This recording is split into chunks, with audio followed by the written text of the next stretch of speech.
The summer after the Selma Lodge burned was hotter than the fires that had consumed those wooden walls. Flames had left a mark not just on timber, but on the map of power itself.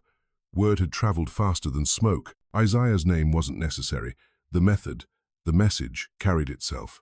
By May 12th, Montgomery's lodge had burned. Tuscaloosa followed on June 3rd, Mobile July 9th. None of these fires claimed life. That wasn't the point. The point was a lesson in calculation. Violence was no longer the exclusive property of the hooded and white. For every black church consumed, a lodge might answer in kind. For every freedman lynched, a meeting could end in ash. And the men who had grown up believing terror was entitlement began to doubt. I watched the South recalibrate like a hand adjusting the scales on a centuries-old balance. White communities grew cautious, more selective. Random killings the sport of some, the policy of others began to invite scrutiny. Men who had tolerated lynchings, arson and threats suddenly wondered about the cost of their indifference. How many lives were saved by 32 deaths in Selma? I never calculated it in numbers. Morality isn't mathematics. But the question lingered. Could one destructive act prevent 10 others? Could fire be an argument as powerful as a legal brief? I didn't try to answer. I worked my forge, shaping iron, hammering rhythm into glowing metal, and let history shape itself around my silence. The world outside my shop remained volatile. Federal investigators poked and prodded like persistent children. Their reports described burnt lodges, scorched earth, and careful barricades removed before a blaze could get out of control. The firemen and constables had noted the same pattern I had. The act was intimidation, not murder. They wrote their reports, filed their conclusions, and moved on. Life, they assumed, had to continue, laws or no laws. But for those of us who remembered every scar and every loss, the world was forever altered. I saw the difference in the way men walked the streets, measured their words, and checked the shadows they passed. My own life settled into an uneasy rhythm. Days were spent hammering iron into shapes that would hold a roof, a gate, or a harness. Evenings became walks through Selma's streets and outskirts, the kind of meticulous observation that felt more like scouting than strolling. I memorized every alley, every creek bed, every lane that could hide danger or offer escape. Knowledge was my armor. The blacksmith's trade had taught me patience, precision, and endurance, but the world now demanded more than skill, it demanded foresight. I watched the changes in the freedmen around me. Some still cowered in corners of fear, others moved with cautious assertiveness. Courage, I realized, wasn't uniform. One act of rebellion could inspire others, or it could invite further tragedy. I was careful to leave ripples rather than waves, lessons rather than casualties. And yet, I knew the lesson of the Selma fire would echo beyond our town. White men who had considered themselves untouchable began checking the cost of their supremacy. They became hesitant, selective in violence, wary of sparks they could not control. July brought heat, insects and sweat that stuck to the skin like the memories of that night. I spent long hours at my forge, letting the hammer's rhythm drive away anxiety. Iron didn't lie. It did what it was shaped to do. Fire burned what it was allowed to burn. Control, I realized, was measured in precision, timing, and understanding consequences. And in the South, consequences were rare, fleeting, and often unjust. But even the faintest crack in the veneer of white invincibility was something to hold on to. The failure of Reconstruction had begun to manifest in ways subtle and dangerous. Laws existed, but enforcement was uneven. Protection was promised but conditional. The Freedmen's Bureau and federal authorities moved, but often reacted after disasters rather than preventing them. The world we navigated required constant calculation. I had to anticipate danger, to weigh threats and opportunities, to survive in a society that preferred chaos to justice. Every day was a negotiation between the life I wanted and the world I inhabited. The fire in Selma had changed everything and nothing. Slavery's shadow remained long, stretching over plantations, streets, and towns alike. But the assumption of unchallenged white violence had cracked. In that fissure, possibility grew. Fragile, dangerous, but alive. Men like me could exploit it, maneuver in ways that had once been unthinkable. I could plan, observe, and act without the guarantee of safety, but with the guarantee of leverage. Violence was no longer one-sided. Threat could be answered by threat, cunning by cunning. The fire had written the first chapter of a new story in ash and smoke. Autumn arrived, crisp and foreboding. The air carried a subtle tension that made every shadow longer and every alleyway seem alive. Men checked each other's eyes for intent. Rumors traveled faster than light. I felt it everywhere I walked. the unspoken acknowledgement that something had changed. The lodge's ashes were still warm in memory, and the survivors of the fires, the living embodiment of vengeance, had left their mark. Selma itself moved differently. Conversations were quieter, glances were measured, streets emptied faster when night approached. Even those who had once ignored black lives began to calculate risk before acts of terror. The fire had cracked more than wood. It had cracked the unchallenged authority that had ruled for generations. I remained in my forge, hammering iron, my thoughts turning over possibilities like metal on the anvil. The work was steady, grounding. Sparks flew, rose and died, leaving nothing but heat and light behind. Each strike reminded me that life could be reshaped, hammered into form, and strengthened under pressure. I considered the men who had burned the lodge, the 32 who had died, the consequences that would ripple outward. And I considered myself a man quietly shaping survival and strategy as much as iron, waiting for the world to test the strength of both. Reconstruction's promises lingered like smoke over the landscape. Some believed the system could protect us. Some hoped laws could prevent further lodges from burning. I learned quickly that hope was measured, limited, and best accompanied by vigilance. Each night, as I closed my shop and watched Selma settle under darkness, I calculated the cost of the next fire, the next act of terror. The world had shifted, yes, but not entirely. Danger persisted. The question remained, could the scales tip far enough to create lasting safety, or would every victory be swallowed by the next act of violence? And in that quiet after the fires, I resolved that survival, planning, and subtle resistance would define my days. The hammer on the anvil was more than work, it was preparation. It was readiness, it was promise. I didn't know how many lives were saved by 32 deaths, or whether the ethical calculus of destruction could ever be justified. I only knew this. The South had learned to fear, and in that fear a space had opened. In that space I could move, and from it I could shape what might come next. My life, like iron, would bend but not break. The fires had proven that much. Autumn's chill cut sharper than any blade, and the wind carried a scent of decay that clung to the edges of town like a warning. Leaves crunched underfoot as I walked the familiar roads around Selma, the paths I had memorized during long months of quiet observation. Each step was deliberate, measured, a rhythm tuned to the cadence of awareness. My forge rested behind me, iron cooled for the evening, tools laid neatly as if untouched, while I mapped the territory in my mind. I watched, I counted, I remembered. In Reconstruction, Alabama, survival was measured not in days alone, but in the careful anticipation of every movement, every shadow. The Klan had regrouped. That much was obvious to any careful observer. Their losses in Selma had not been forgotten, nor had the humiliation of the burned lodge. They were calculating, recalibrating, shifting their tactics. Fires burned less frequently now. Violence was targeted, selective, controlled. Random killings and arson had given way to intimidation and strategic displays of power. The landscape of terror had changed, and I was adjusting in tandem. Every bridge, every narrow lane, every isolated homestead became a chessboard, and I had learned to see the board from multiple angles. It was during one of these evening walks, careful to avoid suspicion, that I noticed fresh tracks leading into a dense stretch of woods on the outskirts of town. Horses had trodden the earth recently, the imprints crisp in the damp soil.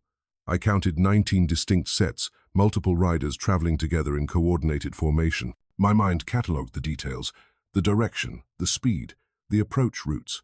The barn they had chosen, an abandoned tobacco structure 2 miles outside Selma, was clever in its simplicity.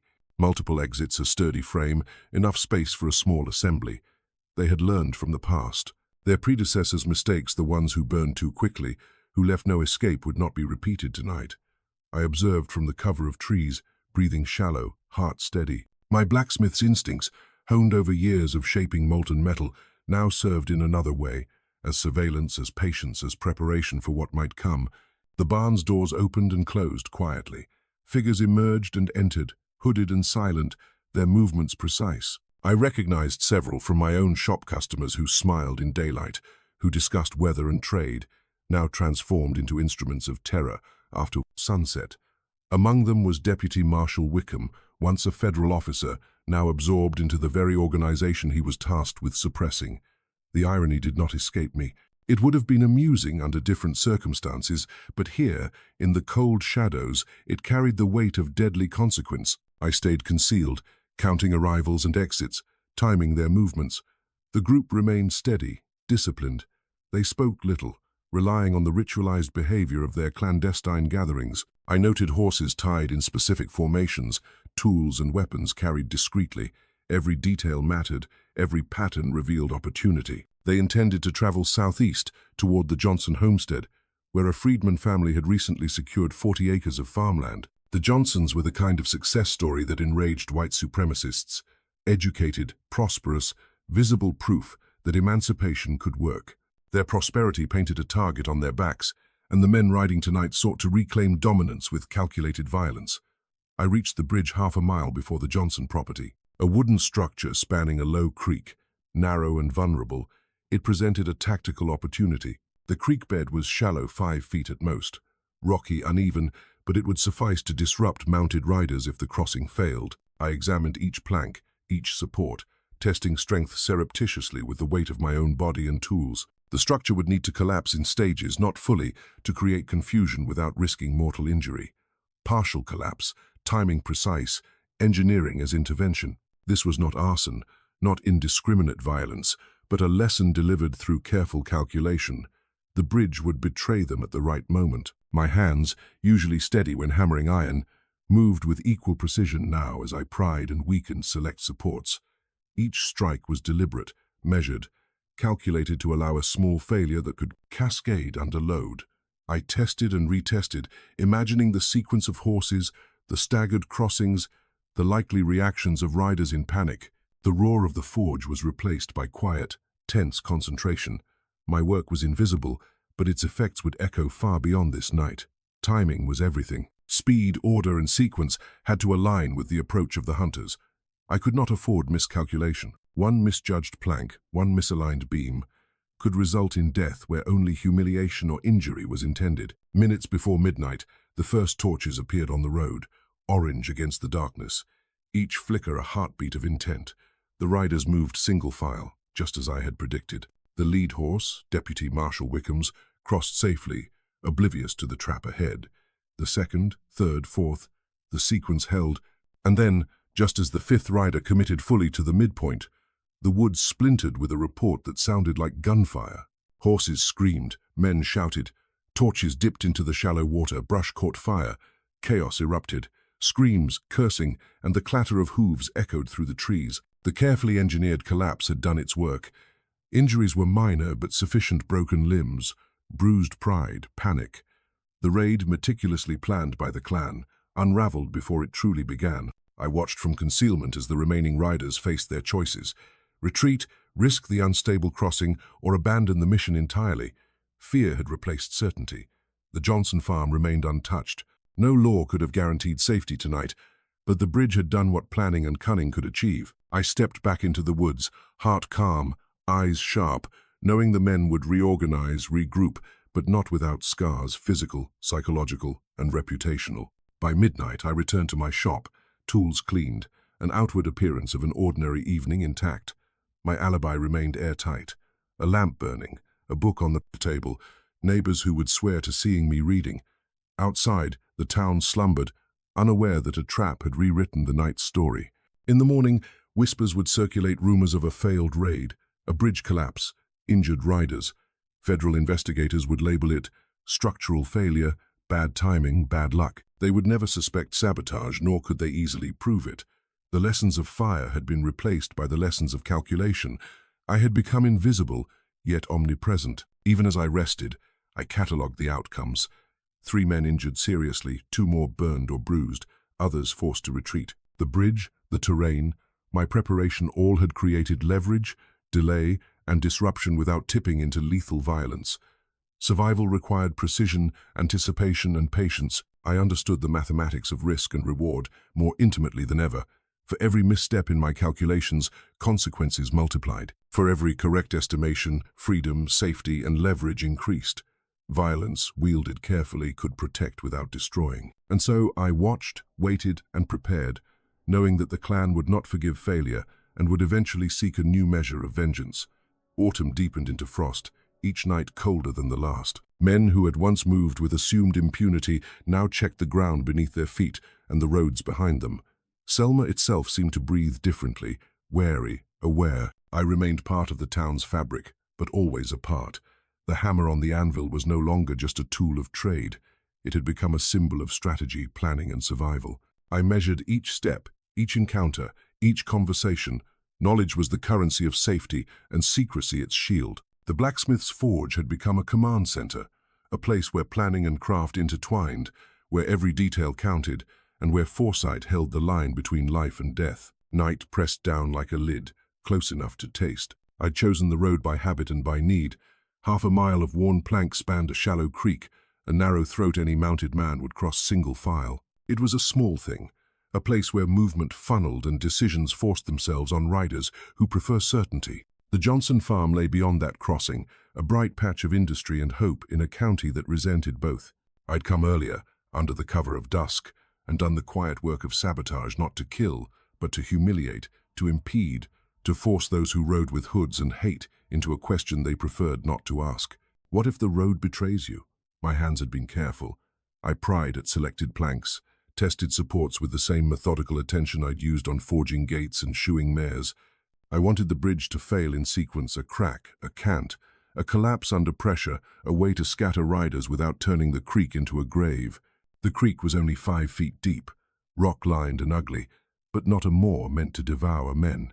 The design was surgical, not suicidal. I imagined the horses slipping, riders thrown, torches doused and panic blooming like tinder. Timing mattered more than force. I set the failure to occur when enough men had committed so retreat would be awkward, but survival still possible. Cruelty without murder a lesson, not a funeral. I waited in the woods, wrapped in cold and shadow, the night a cloak that kept my shape from easy reading. Torches appeared as expected, orange and arrogant against the black. The riders moved with the slow confidence of men who thought the darkness and their numbers owed them safety. Deputy Marshal Wickham led the column, the man who read law in one light and wore a hood in another. He crossed first, certain and steady. The second passed without incident. My breath measured the moments as if timing a tempering. The third and fourth riders made it. The fifth committed. And the wood gave way with a sound like a pistol report and the sickening crunch of splintering oak. Chaos is a language everyone understands. Horses screamed, shins and hooves struck rock, a man's curse split the night, and torches went wet in the creek spray. Men fell, grappled and tried to rise. The third rider's mount lurched and shoved him forward. The fifth tumbled awkwardly, shoulder meeting stone. The lead man turned, cursed, and reached for his booted feet.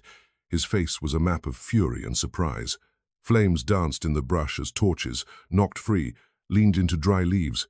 A tiny conflagration started where a torch kissed dead grass, smoking and smoky, ill-begotten light.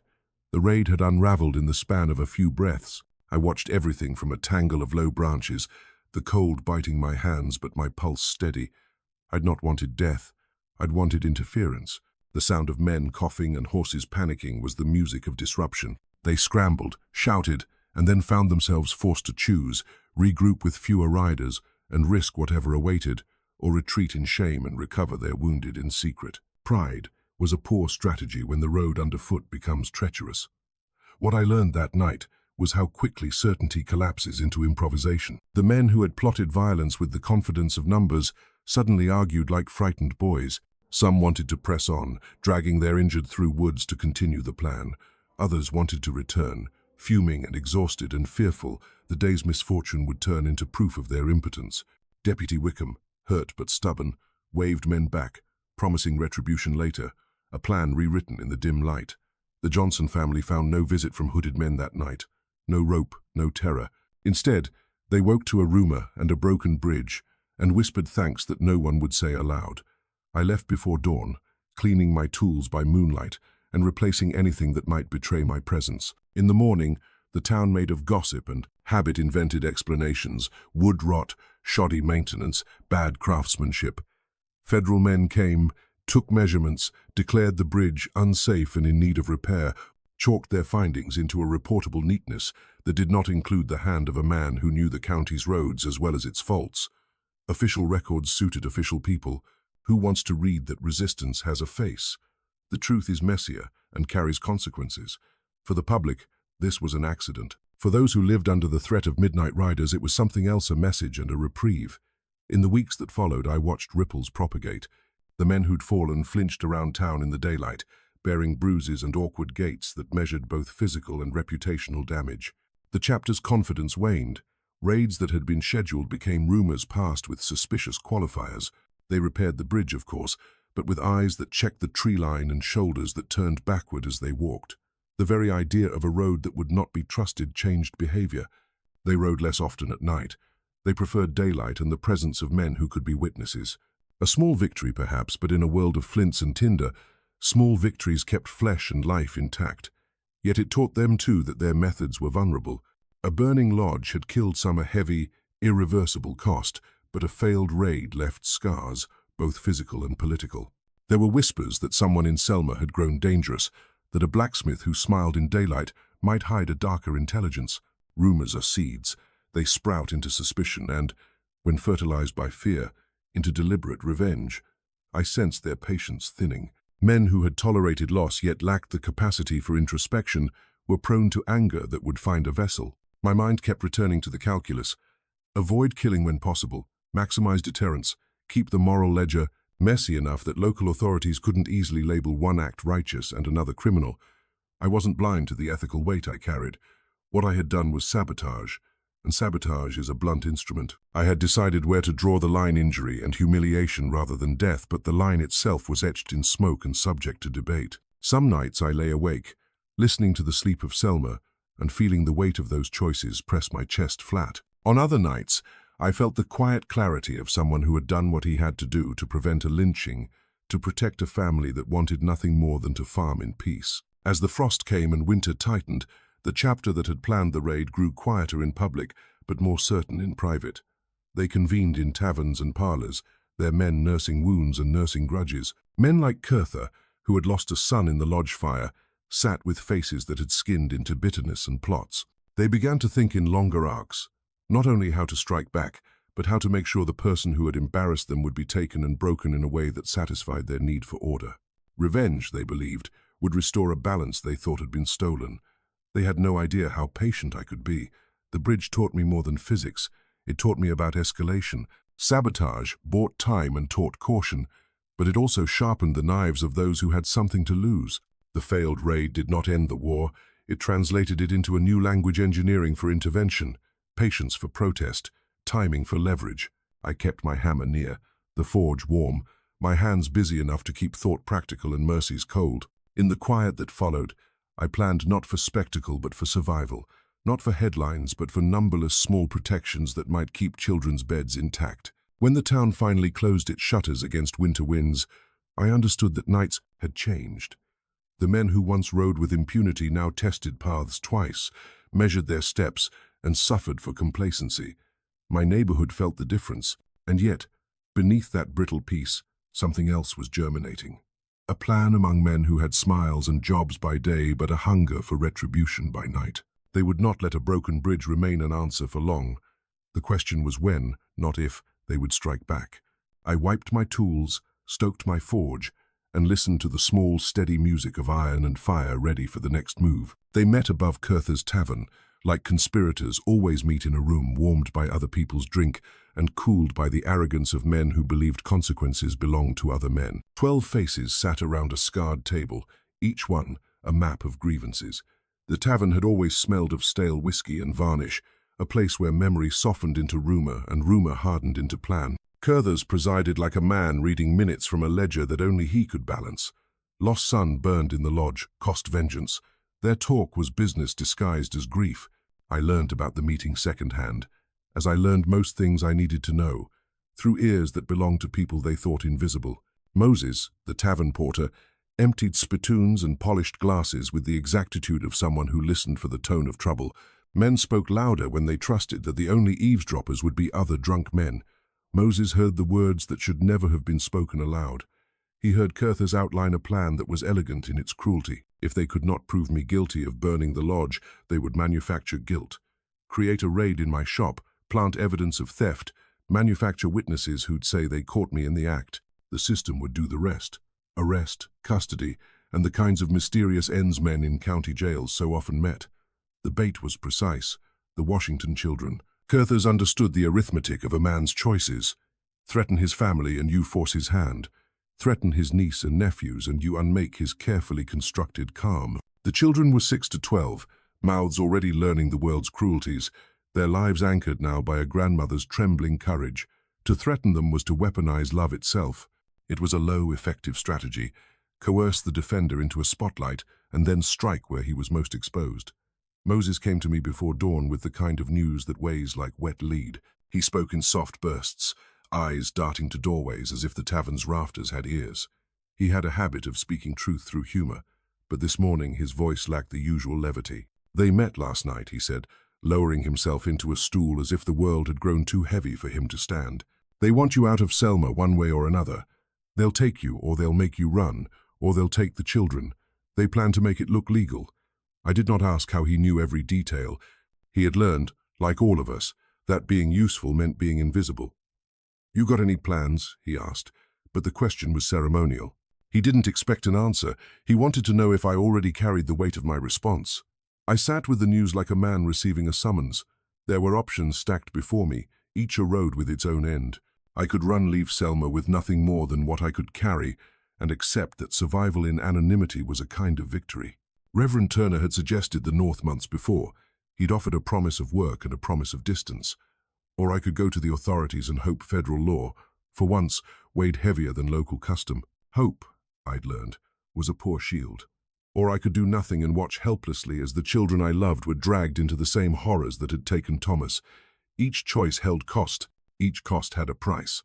I could not afford to pay for every debt and keep my life. Instead, I chose the path that made the ambushers think they had the advantage while I turned the room into a trap of my own. If they intended to create a circumstance that made me look guilty, then I would provide them with witnesses they couldn't silence. I would not be taken in darkness. I would not be made to disappear quietly into a hole where justice goes to die. If they wanted theater, I would write the script. I spent the day setting my shop in 2 ways. Outwardly normal, inwardly a staged arena. Hammers hung in place, horseshoes cooled on racks, a lamp burned by the counter. But behind false plaster and under scrapboards I hid implements and arranged iron traps of a kind that were as much psychological as physical. A blacksmith shop is muscle and noise. It's a place where heat and metal can obscure violence. I moved bellows to places where a sudden flare would distract and where heavy tongs could be wielded with lethal precision. The forge would be both light and weapon. Windows were left unlatched intentionally so that a shattered pane would make neighbors shout.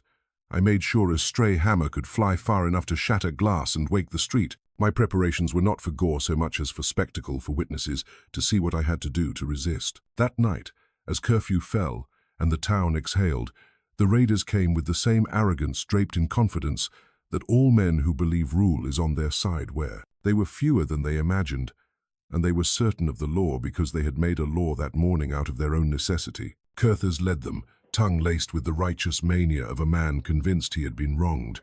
They approached the shop quietly, but owned the night by force of purpose. I met them in the doorway with my hands empty and my face calm.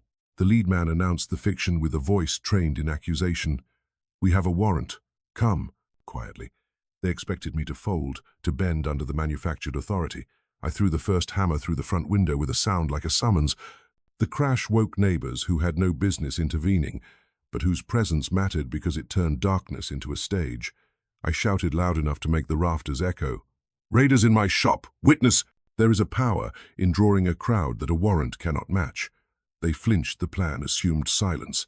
It assumed that the night would be their shadow and that no one would look. I had scrapped their script. What followed was not neat. The raiders lunged, clumsy with their hoods and committed in the way men are when they confuse numbers for righteousness. I swung tongs and hammer with the rhythm of someone who had trained his muscles for control. Steel kissed flesh and wood. Sparks flew not from metal, but from the kind of chaos I had contrived. I used the forge to create barriers of heat that burned fingers and boots, forcing hands to withdraw. Men screamed from smoke and iron. Others were stunned by the suddenness of resisting a man they had thought helpless. The spectacle worked.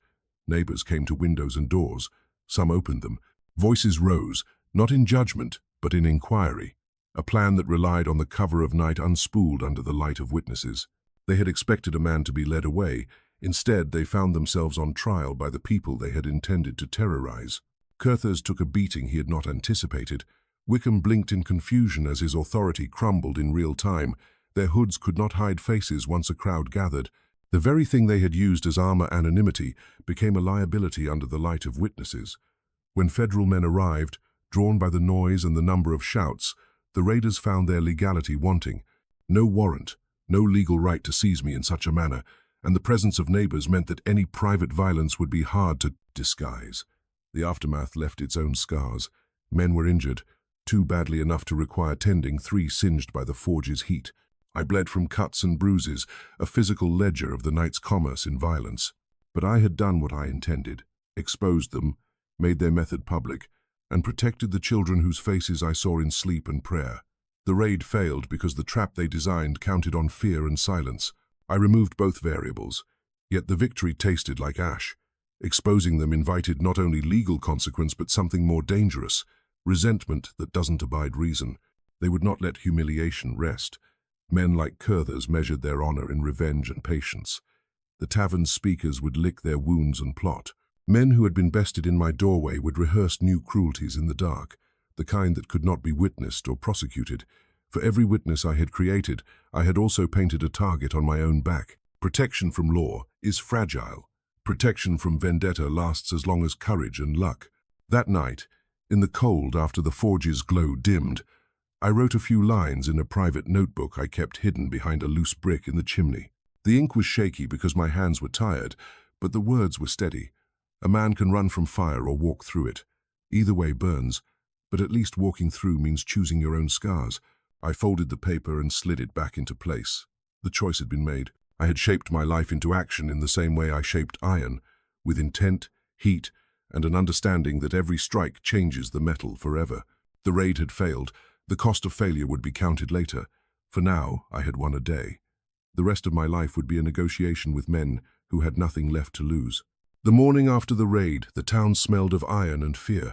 Word traveled in measured breaths what they'd tried, what they'd lost, how the blacksmith had defended himself, and the rumor's edges sharpened into fact when a federal carriage rolled up the main street and men in blue stepped down with faces that had never learned the county's rules. Federal marshals moved like instruments of a distant authority, efficient, deliberate, uncomfortable with the way small towns hid large sins. Their arrival felt, for a moment, like the center of gravity shifting towards something that might be steadier than custom and rumor.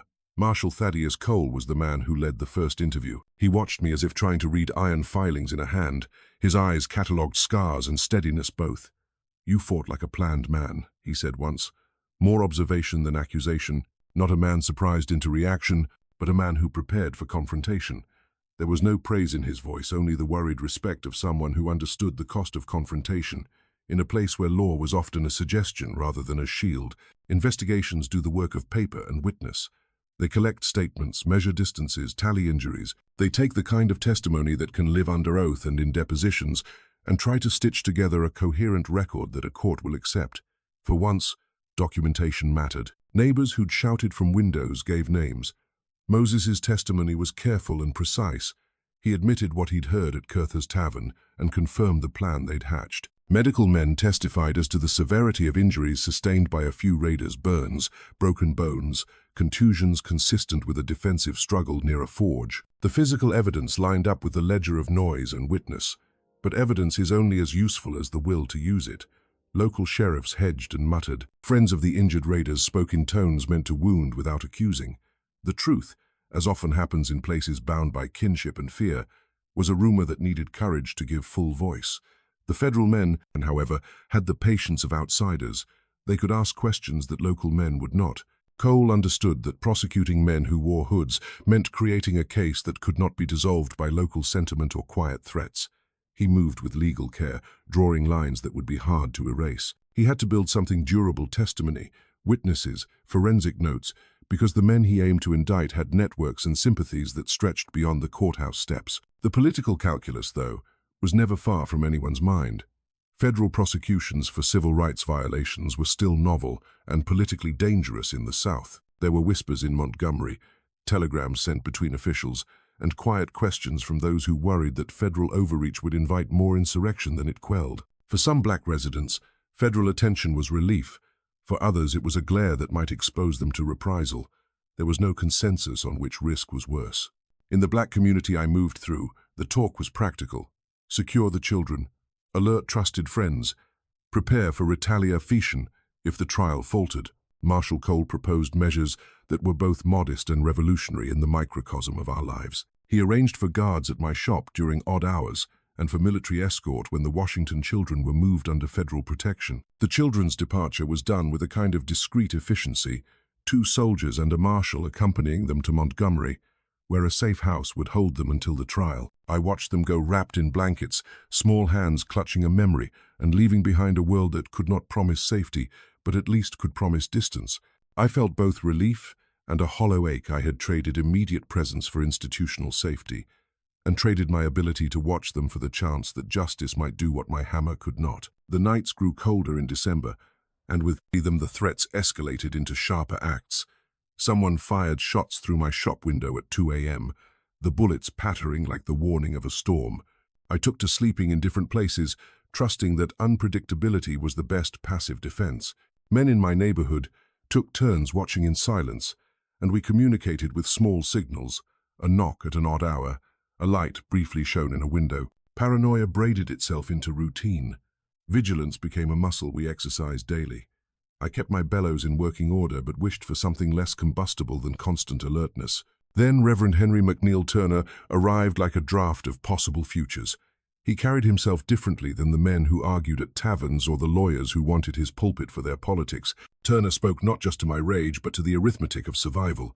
In his voice there was a minister's cadence and a strategist's cadence braided together. "You burned a lodge, and the South remembered it," he said softly in the back room of his church, where his congregation's privacy protected our talk. "But what you need is not merely revenge. What you need is life long enough to teach others how to survive and rebuild." He told me about places up north Chicago, Philadelphia, where abilities like mine were currency, and where a man could find anonymity and the chance to build more than vengeance into a life. The talk with Turner remained private, like a ledger folded into a pocket. He pressed the question of whether continuing to live in Selma after the trial would serve any purpose beyond satisfying a stubborn sense of place. If I wanted broader change, he said, then living through the work mattered more than dying for a singular act. Turner's counsel settled in my head like a nail driven into wood. It held, and sometimes it ached. The week before trial, my life contracted into smaller perimeters.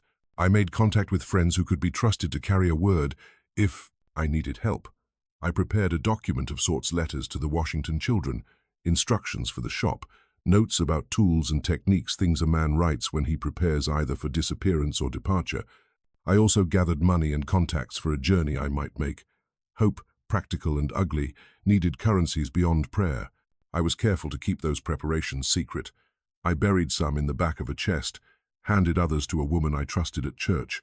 Every folded paper, every coin hidden in wood, was a small argument for survival. As the trial date approached, the town's tempo shifted. Support rallies for the accused were held, their tone changing from sorrowful grievance to righteous defense. Federal soldiers patrolled with more visible regularity outside the courthouse. The atmosphere was electric and brittle. People wept quietly in pews. Men who had once felt invincible made speeches about federal tyranny. I walked the streets, feeling the pressure of eyes that counted my steps, as if each one might be an accusation. I practiced calm like an exercise routine. I repeated my testimony in my head so that when I spoke inside that courtroom, my words would be simple, factual, unassailable. There were moments, even in this taut preparation, that felt oddly small and human. A neighbor bringing bread to my door, a boy in the market offering a shy grin, a woman folding a blanket and pressing it into my hands as if warmth could be smuggled. Those gestures mattered because they were the stitches that held the daily fabric together when the larger world threatened to tear it. In the long hours, between the marshal's visits and the church's soft hymns, I found a kind of resolve that was less righteous and more pragmatic. If I could stand, speak, and survive, then perhaps the scale would tilt, however briefly, towards something like protection. The investigation had become more than a record of injuries and witnesses. It had become a test of whether law could be invoked to check terror, or whether it would be drowned by the old order's networks. I did not pretend the outcome would be permanent. I only steeled myself for the day I would have to step into a courtroom and lay facts before strangers, and hope that the law for once would listen more carefully than custom had. The choice to testify, to place my life under oath, was not a choice for glory. It was a measurement of whether survival could be collective rather than solitary. I had decided to risk testimony, to hope that a federal judge in a northern-appointed seat might weigh evidence without as much fear of local reprisal. The trial, when it came, promised not only jeopardy but possibly a new kind of accountability. By late December, the town settled under a wary quiet, and I learned how to keep my nerves from showing when the marshal asked for one more detail, one more list of witnesses, one more recollection of the night's events. The work before me was not merely a matter of words in a courtroom. It was a negotiation with a future that might require me to leave everything behind. I prepared not just to prove what had happened at my shop, but to survive the consequences of having made visible men who preferred the safety of hoods and secrecy. The trial was coming. So was the world's answer. I readied myself, not for glory, but for the ugly business of staying alive long enough to matter. January's cold sat in the courthouse rafters like a jury waiting to be sworn. The Dallas County Federal Courthouse had become a theater for more than law. It was a stage for whatever story the South wanted to tell itself about power, fear, and the limits of federal reach. People gathered early, some come to witness justice, others to witness humiliation. Flags snapped in the wind outside, soldiers paced in stiff lines, and the crowd hummed with anticipation, the kind that makes a man's teeth ache from clenching. I arrived under escort, the marshal's hand a steady presence at my elbow. The walk from the carriage to the courthouse felt longer than it had any right to be. Men in the crowd shouted. Some spat small venom, others offered words I could not trust as kindness. I wore the suit Reverend Turner had helped me buy months ago, and the fabric felt heavier than its weight suggested, loaded with expectation. Inside, the courtroom smelled of old wood dust and breath held too long. Judge Griffin took his seat, a northern face appointed with the intent of balance, and the court settled into that brief moment when the world aligns to listen. The trial itself was a choreography of motion and words. The prosecution moved first, setting out a careful mosaic of facts. The raid on my shop, the absence of a warrant, the hoods worn by the attackers, the injuries sustained by men who meant to abduct me under cover of night. Witnesses were called neighbors who'd shouted from windows, Moses who testified about Kurtha's meeting, medical men who described burns consistent with contact near a forge. Each testimony was a small brick placed in a wall designed to hold up against a community's resistance to change. Sitting on the stand was an odd thing. I had practiced testimony in my head until the phrases were as familiar as the rhythm of hammer on anvil, but saying them aloud felt like opening a wound to let the surgeon see if it would close. The prosecutor asked simple questions, and I answered plainly. I told them about their approach to my shop, the way Kurtha's had spoken like a man convinced of his rightness, the sound of hammers against leather when I grabbed tools to defend myself. I did not embellish. I let the facts breathe and stand naked. Honesty, I'd learned, doesn't always save you, but it can make a harder case for truth when other voices would bend reality to fit their comforts. The defense played a different game.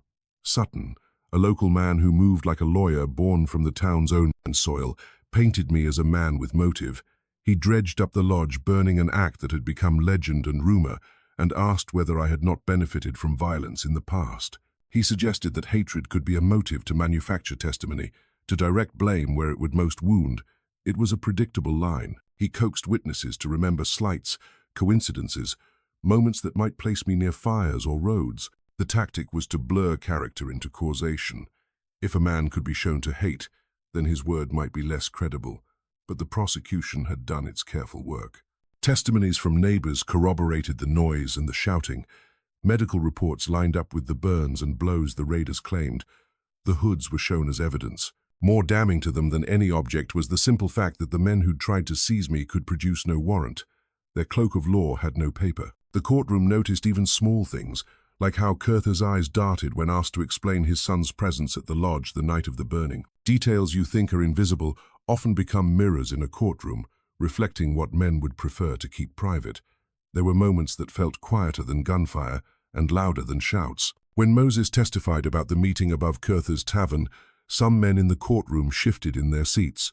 Hearing one's own plans spoken aloud by someone who had never been paid to listen unsettled them. When a neighbor described seeing 8 hooded figures at my shop and hearing me shout, the room practically inhaled. A woman who'd tended my mother's injury years ago testified about my character, simple, steady. A man whose life had never been about spectacle. Character witnesses mean little to the guilty and everything to the accused who has lived under suspicion. They offered balance and context to the narrower facts. Cross-examination attempted to unsettle. The defense brought up old rumors and whispered accusations. suggesting my involvement in other incidents. They implied that a blacksmith who could plan and execute a sabotage could also plan and execute more lethal vengeance. Their words were carefully crafted to find the cracks in sympathy. But I had spent months preparing the ledger of my life, small facts, mundane routines, the dull daily grind that lends credibility because it is unremarkable. The people who remembered seeing me at my anvil, who could account for my hours, helped create an alibi of ordinary life that resisted invitation to myth. Deliberations lasted 6 hours. The jury, all white men chosen under the rules of the day, carried with them the weight of community ties and the novelty of federal oversight. It is easy to say that laws are blind, harder to make them deaf to what a hometown asks of its own. They argued, though, not only about legalities, but about what the law should mean in a region where custom often trumped code. When the foreman stood to deliver the verdict, the room held in that brittle pause between accusation and judgment. "Guilty on all counts," he said, and thunder answered that hush. The verdict landed like a bell. Cheers rose in one corner and curses in another.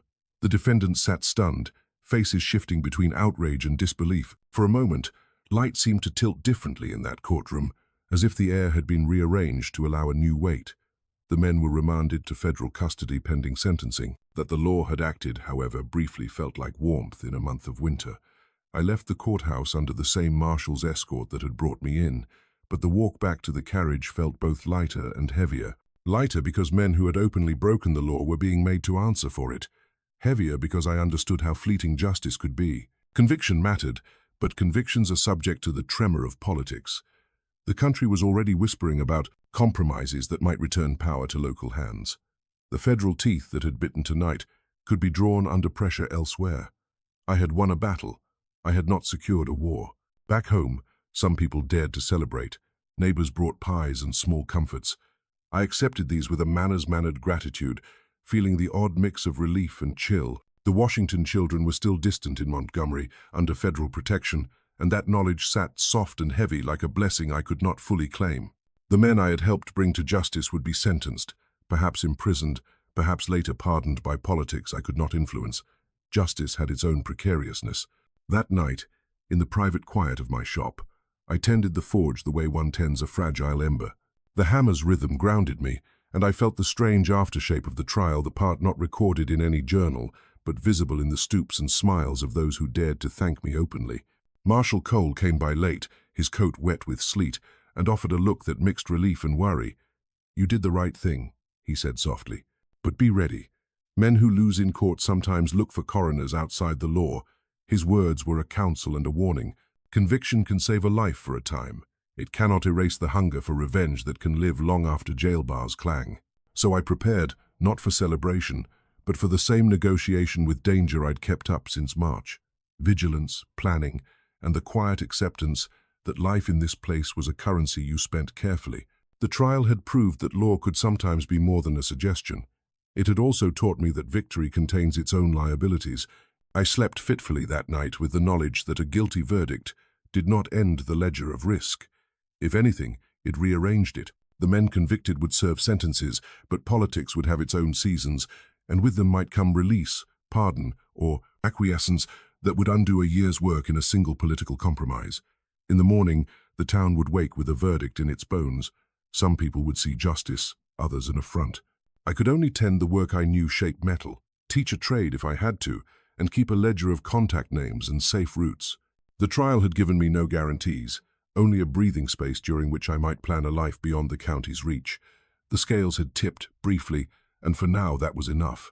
The weeks following the trial passed in a tense rhythm, a measured pulse of work, observation, and planning that left little room for leisure or celebration. Winter in Selma had a way of creeping into bones, settling like frost in the small spaces between muscles, and my body felt older than its 33 years. I returned each evening to the shop after careful rounds of observation, checking the roads, noting unusual movements, and cataloguing any lingering threats. Federal marshals maintained a presence, but their eyes could not be everywhere. I knew the men who had tried to abduct me, Curthers, Wickham, and the others would nurse humiliation in ways that were far from predictable. The law had ruled against them, but law and vengeance rarely traveled in tandem.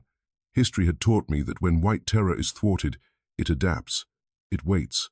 Inside the blacksmith shop, the glow of the forge was both comfort and tool. Each swing of the hammer on hot iron reminded me of control over a world that otherwise seemed to spin freely with danger. The tools I held had dual purpose, a reality I never dismissed. They built, they defended, and if necessary, they destroyed. I arranged the shop meticulously, hiding mechanisms of protection in plain sight. My workbench held hammers, tongs, and chisels, but strategically placed. These same implements could be deployed as defensive weapons in case of further raids. My blacksmithing was no longer simply a craft. It had become a form of ongoing strategy. Every nail driven, every horseshoe shaped, every lock mended, carried the subtext of readiness. The Washington children remained safely in Montgomery under the care of their great-aunt, escorted by federal guards. Knowing they were protected allowed me to focus, but did not grant peace. Each day in Selma reminded me that proximity to the past is dangerous. Curiosity from neighbors, casual glances from strangers, even the rhythmic sound of a horse on the main street could signal a potential threat. I moved with deliberate caution, walking different routes, avoiding familiar paths that could be surveilled. My evenings were reserved for long observation, mapping every potential danger point, and revising escape routes if the local law or vigilantes attempted to exploit a lapse. The trial had set a precedent. For a brief window, the federal government had shown that justice could exist for freedmen, that law could override custom and tradition. But precedent without consistency is fragile. The victories of January were as real as they were temporary. I observed a subtle shift among the white population. Conversations became quieter, glances sharper, and gatherings more calculated. They were aware, even if not fully conscious, that someone had thwarted their plans repeatedly. Yet this knowledge brought them no clarity, only tension, because they could not identify me, could not prove guilt, and could not openly retaliate without exposing themselves to federal scrutiny. Meanwhile, Selma's black community absorbed lessons quietly. Families discussed strategies for survival, watching and learning from the ways one man had defended himself without succumbing to panic or fury. Mothers whispered cautions to their children, elders instructed in subtle observation, and the community collectively acknowledged that while direct confrontation was dangerous, preparation, foresight, and leverage were tools as valuable as courage. I became, quietly, a figure of instruction, not by design, but by circumstance. Actions had consequences, and my choices now rippled beyond the immediate moment. The shop became a focal point for planning, reflection, and preparation. Each day, I repaired and crafted items for the townspeople, customers often unaware that their interactions carried implications beyond commerce. I catalogued tools meticulously, noted deliveries, and observed patterns in human behavior, using these mundane tasks to create a lattice of intelligence. Observation was as critical as hammering iron. One slip, one misjudged movement could undo months of careful strategy. I developed a routine, interweaving my work with surveillance. Every delivery, every road taken, every routine errand had a purpose beyond commerce. It was preparation. As winter deepened, I began considering my next steps. The trial had proven that survival was possible, but it had also demonstrated the fragility of that survival. The political tides in Alabama were shifting with the approaching compromise that would end Reconstruction. Federal oversight was not permanent. The return of white Democratic control would inevitably roll back the tentative gains, releasing men like Curthers, Wickham, and their associates.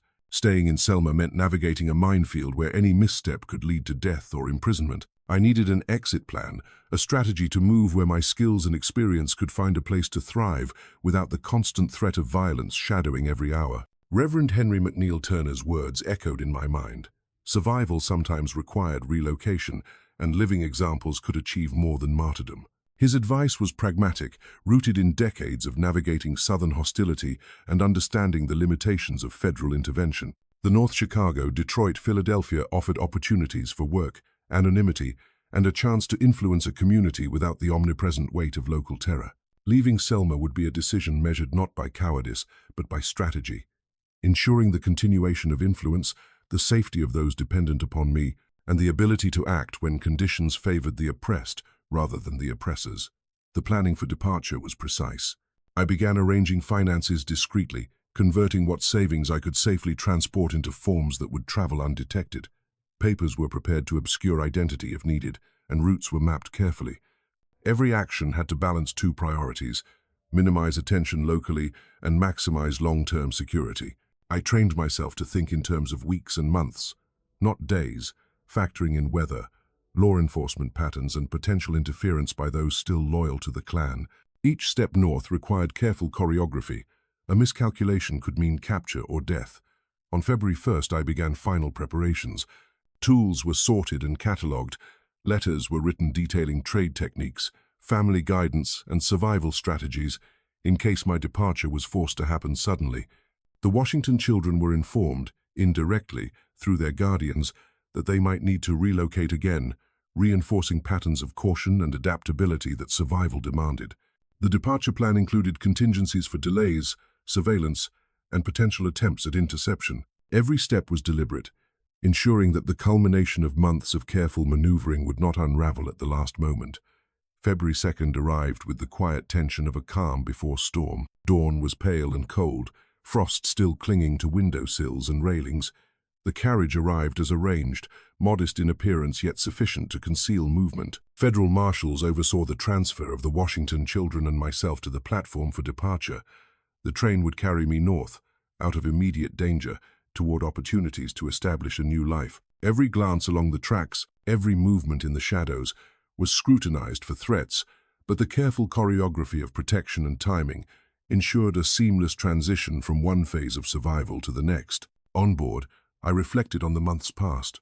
The burning of the lodge, sabotage of the bridge, confrontation with the raiders, and the federal trial. Each act had been deliberate, shaped by necessity, and executed with measured risk.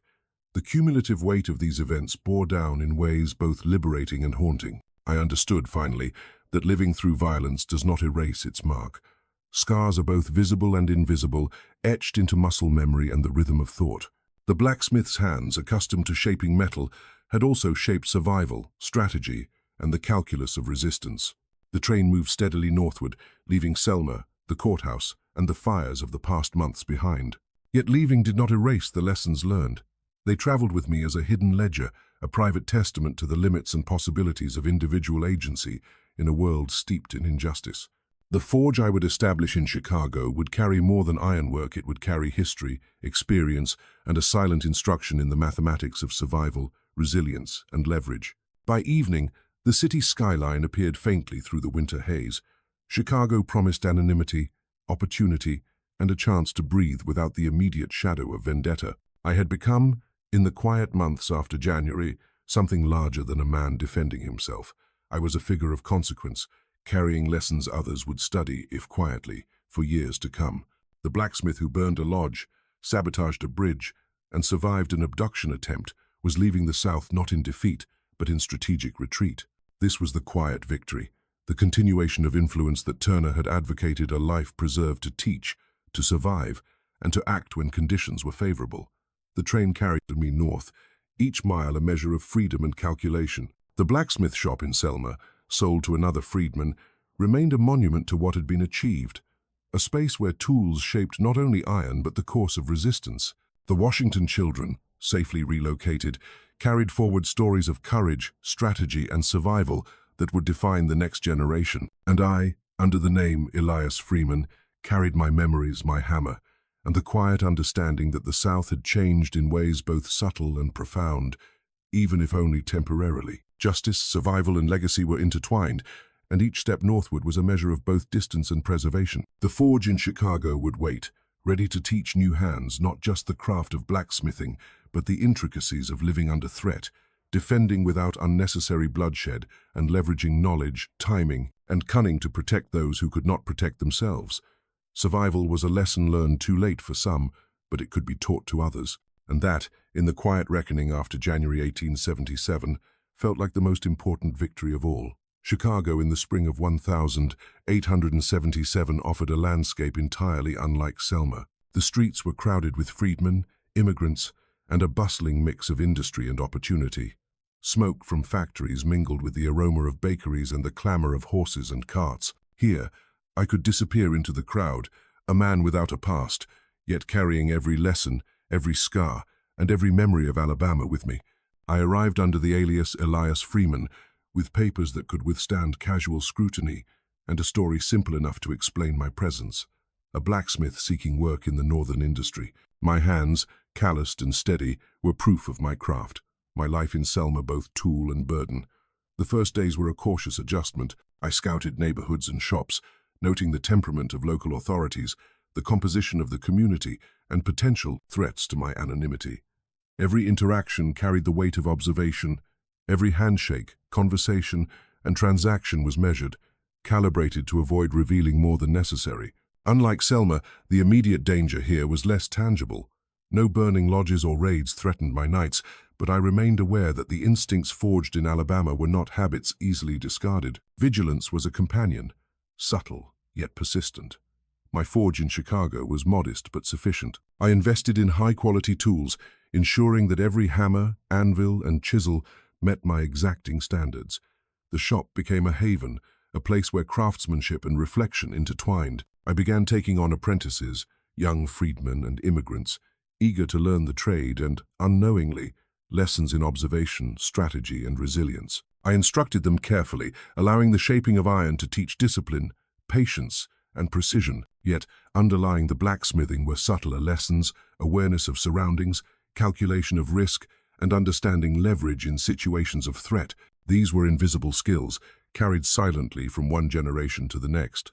News from Selma traveled slowly, carried through letters, acquaintances, and brief visits by those moving north. The Washington children had adapted to Montgomery life, safe under federal protection and the care of their great-aunt. Their letters reached me occasionally, carefully composed, reporting studies, chores, and small victories, a reminder that some lives had been spared from the violence that had defined Selma. The fact of their survival was proof that strategy, preparation, and courage could protect the vulnerable. It was a lesson I carried with every decision, every calculated step I took. Despite the distance, Alabama remained present in memory. The burning of the lodge, the collapse of the bridge, the attempted abduction, all were etched into my consciousness. I reflected often on the mathematics of resistance, the cost of action, the balance between risk and reward, and the subtle shifts of power that could turn terror into deterrent. These reflections shaped not only my personal conduct, but also the guidance I provided to those around me. Survival, I realized, was not merely the avoidance of death, but the preservation of influence, the maintenance of agency, and the careful cultivation of leverage. Business in Chicago began to flourish, the quality of my work attracting attention beyond the immediate neighborhood. I accepted commissions from diverse clients, maintaining anonymity regarding my past, but always ensuring that the tools and techniques reflected the lessons learned in Selma. Every piece of ironwork was precise, deliberate, and durable, a reflection of the discipline, patience, and careful calculation that had kept me alive. Even as the city grew crowded, chaotic, and occasionally hostile, I maintained routines of vigilance, observation, and contingency planning. The strategies forged in Alabama were as applicable here as anywhere else. Awareness, preparation, and timing remained critical to survival. Interactions with local authorities required careful navigation. Unlike in Selma, federal oversight was more consistent, yet local biases remained. I learned quickly which officials could be trusted, which relationships required caution, and how to leverage law and procedure for protection. There were moments of subtle testing, brief inquiries or comments that could have exposed my identity. I managed each interaction with the same precision applied to forging iron, measured pressure, calibrated response, and always keeping the larger objective in view. The goal was not merely safety, but influenced the ability to act when circumstances required. The wider freedmen community observed and adapted to my presence. Apprentices and neighbors noted the disciplined routines, the careful maintenance of tools, and the quiet yet decisive handling of challenges. Stories of Alabama traveled northward, whispered among trusted circles, illustrating lessons in resilience and strategy. Though I never sought fame, the example I provided served as a template for how one might survive, resist, and maintain agency in hostile environments. Influence, it became clear, was cumulative. Small actions and decisions, repeated and reinforced, could shape the behavior and expectations of an entire community. Evenings were periods of reflection and planning. The forge, after its day's work, glowed softly, casting shadows that reminded me of fires long past. I documented techniques, strategies, and observations in journals, creating a record that could serve both practical and historical purposes. Here, the lessons were preserved in writing, a bridge between experience and instruction, a way to ensure that knowledge of survival, leverage, and resistance could outlive any single life. Each entry was deliberate, precise, and intentionally redundant, a safeguard against loss, a testament to endurance. In quieter moments, I considered the broader implications of the Selma events and subsequent actions. The lodge burning, bridge sabotage, and confrontation with Curther's men had all been instances of carefully calculated resistance, each demonstrating that power and violence could be countered with strategy and foresight. Yet, I understood the limitations. These acts had consequences that extended beyond immediate outcomes, shaping perception, reputation, and potential retaliation. In Chicago, removed from direct threats, I could analyze these lessons with clarity, refining understanding of leverage, timing, and the interaction between threat and response. Interactions with apprentices were subtly educational. Beyond blacksmithing, I taught the value of observation, noting patterns, reading intentions, and preparing for eventualities.